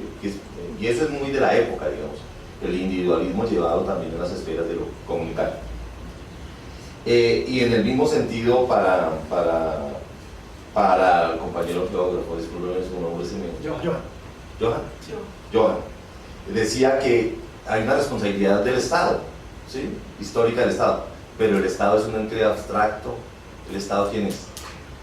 Hoy quien dirige planeación distrital, y toda la estructura de planeación distrital está conformada por una empresa de arquitectura que se llama Contexto Urbano. O sea, es algo que es aberrante, ¿no?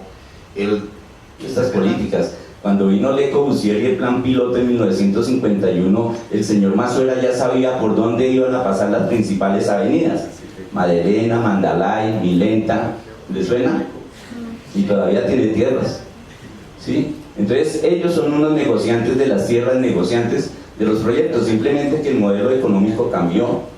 Ya no es sustitución de importaciones, sino es una ciudad de servicios, y para eso están adecuando la ciudad.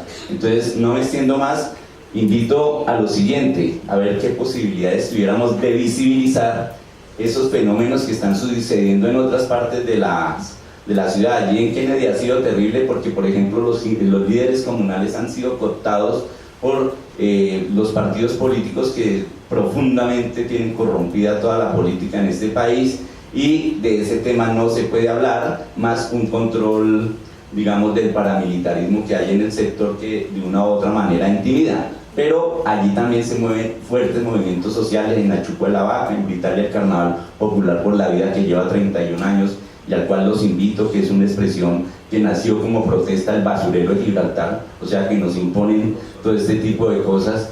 Entonces, es cómo poder visibilizar eso.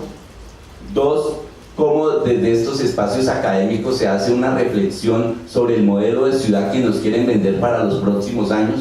Estamos en el momento ideal, está, creo que todavía en la CAR el proyecto de plan de ordenamiento territorial. Sin embargo, nosotros ya aprendimos en las comunidades populares que todos los borradores de proyecto es lo que ellos van a hacer. Lo que nosotros, digamos, les vale un carajo. Lo único que les interesa es la firma, para que los considerandos del decreto o del acuerdo de la ciudad digan que hubo una amplia participación ciudadana y que los ciudadanos se enteraron, pero ellos van a hacer lo que quieran. Entonces me parece que si se pudiera desde este espacio abrir una reflexión también llegando a los territorios sobre el modelo de ciudad que queremos. Porque, ¿verdad? Por ejemplo, increíble, por ejemplo, al lado ahí del Bronx, están construyendo en el plan parcial Sabana los edificios de Polaris de 40 pisos, 500 millones de pesos valen allí ya los apartamentos, los están vendiendo a plazos amplios de 6 años.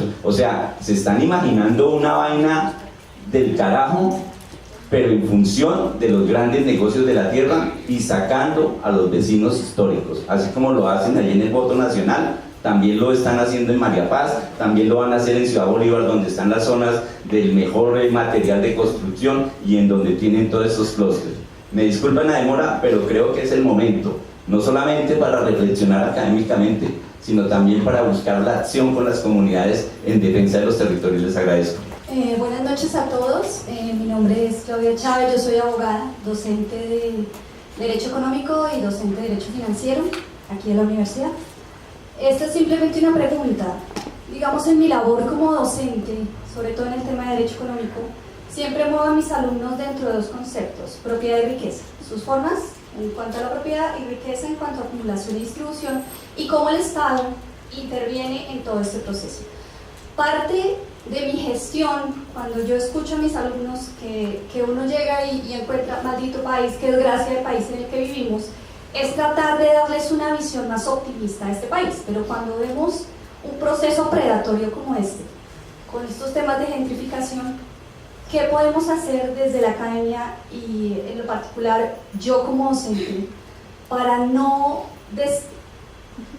desestimar este trabajo de tratar de crear en ellos una visión optimista de la labor que el gobierno, que el Estado a través del gobierno trata de hacer en este tema de propiedad y lo que es la distribución de la riqueza que se acumula? Gracias. Realmente parte de la resistencia creo que está en poder hacer canales de intercambio académico, institucional, con las empresas o con las microempresas, con la gente habitante de los sectores, encontrar gente que cabildante, digamos, de estas zonas, es esa interdisciplinariedad y esa construcción colectiva de soluciones, y como decían, aprovechar un poco la masa crítica nos ayuda a realmente resistir de alguna manera. Y me parecía clave desde que escuché ¿cómo es tu nombre de la hoguera? Iván. Escuchándote me recuerdas, pues todos hemos tenido de pronto de alguna u otra manera un acercamiento a una experiencia parecida a una casa cultural, y por el hecho de ser casa cultural no necesariamente está metida en estos circuitos, que ahora haya de pronto algunos apoyos económicos que se llamen economía naranja y que uno tenga que aprovecharlos. Yo pienso que nos limitan un poco a eso cuando le ponen esas etiquetas, y estamos en esos procesos de gestión. Pero lo más importante es entender que parte de la gentrificación empieza cuando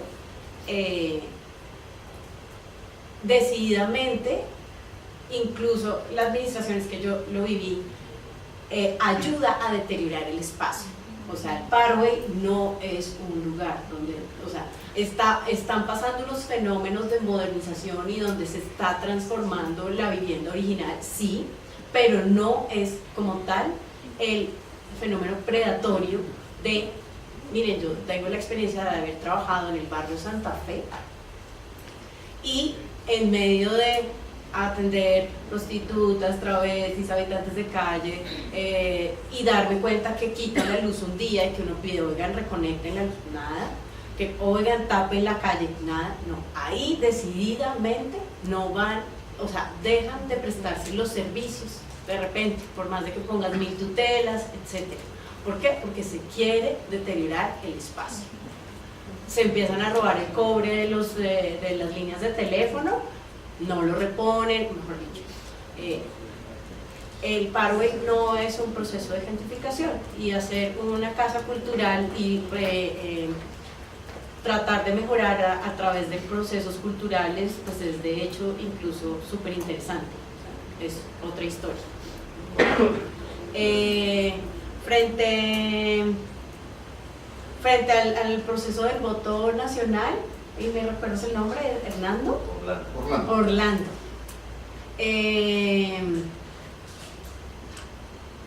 Un poco la pregunta, pues más que una pregunta, era como la invitación a participar, y no sé si estoy equivocada, y de cómo también se visibiliza pues todo el proceso de la zona como voto nacional, no como Bronx, la resistencia de ustedes a tratar de identificar este espacio como un espacio donde hay que crear colectivamente, y creo que lo uno a la pregunta de tu compañero de cómo resistir, ¿cierto? De alguna manera, pues porque ustedes ya han hecho todas las vías legales para que sean incluidos en este proceso. Yo tengo varias percepciones ahí que veníamos hablando, o sea, incluso tanto que hablan de los 1.500, 2.500 millones, o sea, veo noticias en progreso de todo lo que se está invirtiendo o los estudios que ya se han pagado, etcétera, pero el gobierno de este señor se va a acabar ahorita, van a quedar algunas cosas firmadas, pero igual de como les digo, el Centro Internacional de Comercio Mayorista, no sé qué tanto futuro va a tener. Aparte, prácticamente el proyecto alrededor de la zona gira en torno a la estación central de Transmilenio, de Transmilenio y de metro elevado, que también sigue en cuestión. Entonces, pues realmente creo que lo que se ha hecho en muchos sectores es la unión de la comunidad y la resistencia a vender ciertos predios, a dejar entrar sobre todo la compra o la instalación de comercio de alguna manera, y la unión de la vecindad a seguir mejorando el territorio. Es parte de la pelea más grande. Ustedes tienen ahí el Hospital San José, que fue donde hicimos esa actividad también. Está el colegio Agustín Nieto Caballero, que también lo quieren quitar de ahí. Es una guerra difícil, de todas maneras. Es una resistencia difícil porque hay poder y hay plata. Y está el gobierno allí metido. Pero incluso yo, que cuando hice parte de ese proceso de acciones culturales en calle y hacía parte de la alcaldía y de la Secretaría de Integración Social, ustedes como comunidad también pueden cooptar a ciertos trabajadores de las zonas que realmente sean humanos a dilatar los procesos, a jugar un poco a lo que ellos pueden. Es complicado de todas formas. Y lo que les decía ahorita, pues seguir haciendo este tipo de procesos en los que cada vez la ciudadanía conozcamos más las herramientas, las experiencias en otros países. Es que en Chile está pasando, en México está pasando, en lugares muy parecidos, en Brasil está pasando. Cracolandia en Sao Paulo era el cartucho allá, que han hecho, la misma gente se organiza, resiste, hace otro tipo de trabajos desde la comunidad que empiezan a ser reconocidos, así como ellos usan los medios para publicitar y hacer marketing de esos planes que nunca se hacen, también podemos usar los medios para cualquier experiencia pequeña, desde el poder de periferia, desde lo que hacen ustedes como comunidades, para ir en resistencia. La visibilización del proceso en Kennedy hace parte de esa resistencia, de que incluso podamos crear redes y nos podamos comunicar entre todos los que estamos viviendo el mismo fenómeno, que ya pasó en un sector, como acá que está adelantado, y que es lo que se viene para el otro sector. Incluso hay ONGs que se están dedicando a la investigación de este tema, o centros de investigación. Existe un centro también, un observatorio del tema del el derecho a la ciudad o la habitabilidad en calle en la Universidad Nacional, donde habría que acercarse, y creo que ya vienen investigando incluso ese tema. Entonces, ¿cómo hacer que la academia se acerque justamente a la gente? Y como decías tú, que estos mismos escenarios se presenten allá, se presenten con las instituciones. Creo que eso es parte de la visibilización y pues este es un esfuerzo muy loable de alguna manera porque esto va a quedar en video, va a quedar en una memoria, se va a transmitir. Este tipo de cosas hay que seguirlas haciendo y que ustedes también pues estén de este lado desarrollando todo, contando su experiencia desde los vecindarios. Y pues la pregunta más complicada es volver a creer en las instancias de gobierno cuando a veces estamos ingobernados o cuando a veces los gobiernos están tirando para unos intereses cada vez más empresariales y privados que públicos. Creo que siempre hay que rescatar que las instituciones tienen personas, que hay personas que sí hacen ciertos trabajos, que parte de la construcción académica de lo que venimos a hacer acá es a realmente ver ese reflejo y pensar en que no podemos repetir esas mismas conductas, en que si queremos un gobierno diferente tenemos que empezar por cambiar de cuando emprendamos estos trabajos. Y por encima de cualquier cosa yo reiteraría que el problema de este tipo de modelo como la gentrificación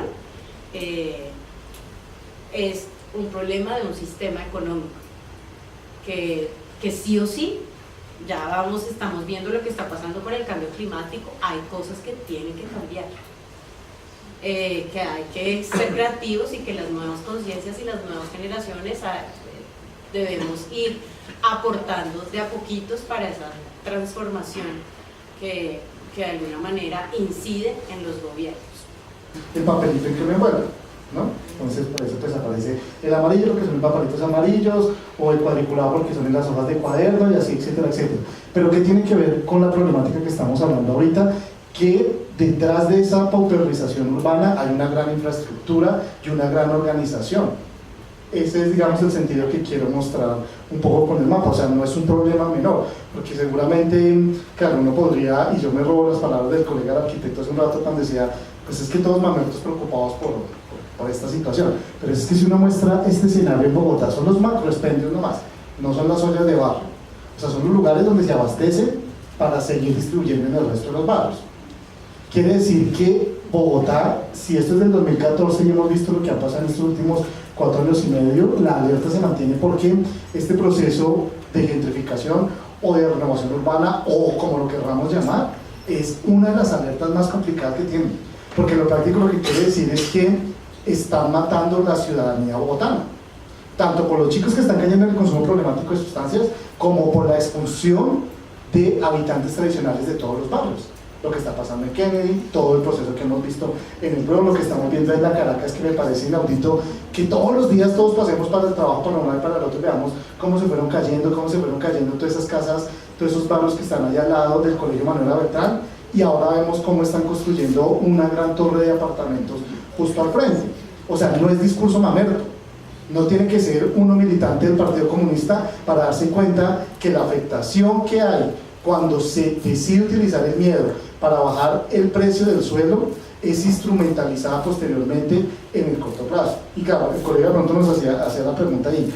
Yo no tengo miedo en decir que creo que a Enrique Peñalosa sí le cae una responsabilidad política muy profunda como figura, pero detrás de él nos recordaba el colega también de Kennedy, pues que Fernando Massuera en la década de los 50 ya la tenía absolutamente clara.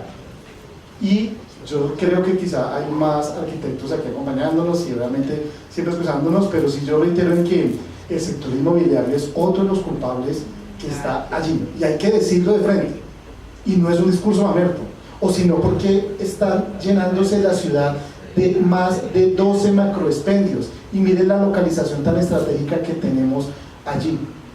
No es gratuito, tiene una distribución territorial estratégica, puntualizada, así como hablamos en el ordenamiento territorial de operaciones estratégicas para hacer transformaciones, pues la delincuencia también la tiene. Así están operando. O sea, no les ha costado absolutamente nada dejar de deteriorar el voto nacional durante años para llegar a proponer lo que estamos discutiendo hoy. No tuvieron nada para dejar caer todo el barrio San Luis ahí en Chapinero, para vender y ir tumbando casas, y ahora vamos a salir a vender apartamentos a 400, 500 millones de pesos. Y los mamertos y los problemáticos somos nosotros, los profes. Pues pucha, entonces creo que si bien hay como unas condiciones éticas, porque en últimas uno sigue en su tranquilidad, yo creo que el empezar a hacer bulla y visibilizar el problema es un primer paso. Porque cuando entre todos, quienes están viviendo en el barrio y están contando la historia, y quienes están teniendo una iniciativa cultural, colectiva, juvenil, llamémosla como la llamemos, y entre todos nos ponemos por lo menos un lugar en común como este, creo que va a tener algún impacto mediano. Y justamente recuerden que, ya lo decían ustedes, el 30 de abril sale el primer aval de la Corporación Autónoma Regional sobre el proyecto de plan de ordenamiento territorial. Hay que ver qué va a pasar con eso.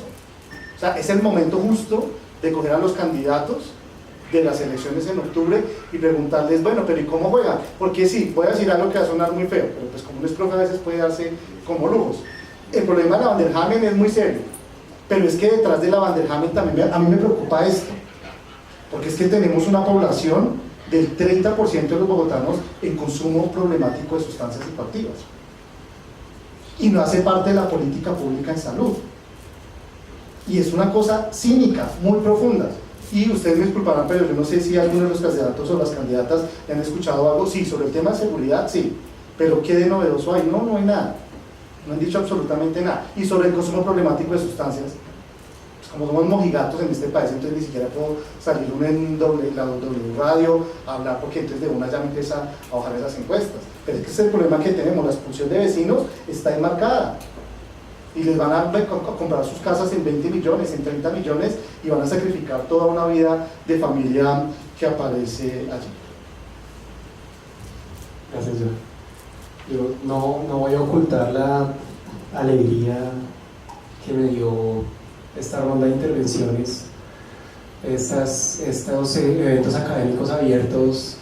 Normalmente, aunque son abiertos, pues están, digamos, siempre limitados a un público académico, ¿no? Es lo más común, y de hecho un público académico endógeno, y de hecho creo que 4 de las 5 intervenciones son de personas que no son de la universidad, con la única excepción probablemente de la profesora Gloria, que de hecho viene del Departamento de Derecho, ¿sí? Y no de ninguno de nuestros programas. Entonces, digamos, creo que eso habla muy bien de la posibilidad de efectivamente dialogar entre la academia y otros espacios sociales, como debería ser, como debe ser, y por eso pues agradezco de verdad que hayan venido, que, digamos, se interesen por hacer parte de este diálogo. Yo pues quería señalar sobre todo respecto a, digamos, a algunos ejemplos de prácticas culturales, llamémoslas incluso producción cultural, como el mural del que nos habló Orlando, o como la Casa de la Cultura Laurel.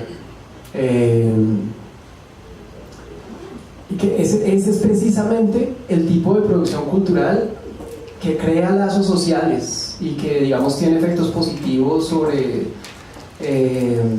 lo que uno espera efectivamente, ¿no?, de la producción cultural. Entonces, lo que yo señalaba hace un momento, insisto, es no nos dejemos vender esa idea superficial de cultura como lo que van a comprar los turistas gringos. Exacto. Una cosa es entretenimiento, otra cosa es cultura. Esa idea puramente formal, sin fondo, ¿no? Entonces, esto es una producción cultural, estos casos que digamos, tienen arraigo social, sale de los propios, digamos, intereses, pues, de las locales, y no, pues, de la imposición de un modelo global superficial de turismo, que además se sirve para todo. La semana pasada también estuvo Duque en Palenque, ¿no? No sé si vieron eso. Estuvo en Palenque, que uno puede imaginar que Palenque tiene un montón de problemas, digamos, de lo que ustedes quieran, ¿no?, sociales, lo que fuera, no tiene acueducto. ¿Y cuál fue su discurso? Turismo. Voy a convertir a Palenque en un paraíso turístico global, tal. Sí, es una fantasía realmente, es un discurso absolutamente irresponsable, vano, superficial, pero esto, de lo que estábamos hablando ahora, es, y no nos dejemos tampoco meter la etiqueta de economía naranja para llamar a estas cosas, ¿sí? Eso no es economía naranja, eso es producción cultural, que es como ha sido siempre, ¿sí? Y como seguirá siendo, y si empezamos a dejarnos, digamos, imponer esa etiqueta, lo que estamos haciendo es legitimando un discurso que no tenemos por qué legitimar, no tenemos por qué reproducir ese discurso, ¿sí? Si los medios lo reproducen, si los gremios lo reproducen, bien, pero nosotros creo que una forma precisamente de resistir es no reproducir esos discursos y llamar a las cosas por su nombre. Eso no es economía naranja es una etiqueta vana, light. Y me parece que la pregunta de la profe Gloria es verdad. ¿Sí? Claudia, qué pena, gracias. Sobre, bueno, yo la entendí un poco sobre cómo el derecho económico o desde el derecho económico pues, se puede intervenir de manera propositiva, si se quiere, en estos, ¿sí? Debates. Yo creo que una entrada, de muchas posibles, pero una entrada es precisamente el derecho laboral, por la pregunta que hacía, no anoté su nombre, perdón, el abogado. Miguel Ángel, gracias. Porque esa sí es una pregunta clave sobre economía cultural, los derechos laborales. Y es precisamente, fíjese, la última dimensión que tiene en cuenta la llamada economía creativa. ¿Cuál es el ejemplo paradigmático de la economía creativa? Rappi. ¿Cuál es el modelo laboral de Rappi? Ese es un modelo laboral de precarización, de tercerización, no tiene nada que ver con garantía de derechos laborales. Sí, pero efectivamente sí necesitamos que los trabajadores de la cultura, como cualquier otro trabajador de cualquier otro sector económico, se le garanticen sus derechos laborales. Y yo creo que una cosa que tenemos positiva todavía, afortunadamente, en el ordenamiento jurídico colombiano, es que tenemos un derecho laboral garantista. ¿Sí? Pero no lo estamos aplicando, no lo estamos haciendo aplicar. Realmente todavía tenemos derecho laboral garantista, que hace que, por ejemplo, lo que hace Rappi es ilegal. Pero el asunto es que no estamos haciéndolo aplicar como se debería, con el rigor que se debería, y ahí los abogados tienen una responsabilidad, ¿sí? Entonces, creo que ahí se pueden ir, digamos, como encontrando, no sé, posibilidades de acción diversas que me parece que pues ha sido como una gran ventaja de que este diálogo no se haya limitado a un intercambio de teorías y celebro realmente pues, que eso esté pasando. Bueno, buenas noches, yo soy Carlos Becerra, estoy acá en la universidad, soy publicista y fotógrafo, docente. Bueno, celebro este espacio. Yo venía porque tenía unas inquietudes muy fuertes sobre el proyecto y sobre los temas que iban a exponer en él, y realmente me pareció muy oportuno y me gustaron mucho las reflexiones que se plantearon, y encaminado a lo que nos decía la profesora Gloria sobre el hecho de que cómo hacemos que los estudiantes... Claudia, es que Mauricio... Encaminado a lo que nos decía la profesora Claudia sobre cómo nos empoderamos a los estudiantes y los motivamos, es un ejercicio muy importante que tenemos que hacer nosotros los profesores desde la academia. Ellos son el futuro del país. Estos espacios no solo son para que se queden aquí en unas palabras y se vuelva una demagogia, sino que también nos empoderemos y desde nuestros talentos busquemos un mejor país. Definitivamente el flagelo de Colombia es la corrupción, y me parece que estos eventos y estas reflexiones y todo este movimiento están gestando algo grande que va a generar un mejor país. Entonces, pues muchachos, hay que seguir preparándonos, hay que seguir cuestionándonos y sobre todo hay que seguir creyendo. Para terminar, quisiera decirles que es muy importante que tomemos conciencia sobre los habitantes de la calle, que no los ignoremos, que los ayudemos de una u otra manera, así sea con un saludo, con una sonrisa. Esas pequeñas cosas ayudan al mundo y pueden ayudar a nuestro país. Gracias. Pues bueno, no sé si no hay más intervenciones, entonces yo creo que cerramos. Bueno, como ya hemos contado varias veces, no sé si estamos transmitiendo, creo que no estamos transmitiendo, pero sí estamos grabando. Entonces vamos a subir después el video completo a los medios pues, de la especialización y de la maestría.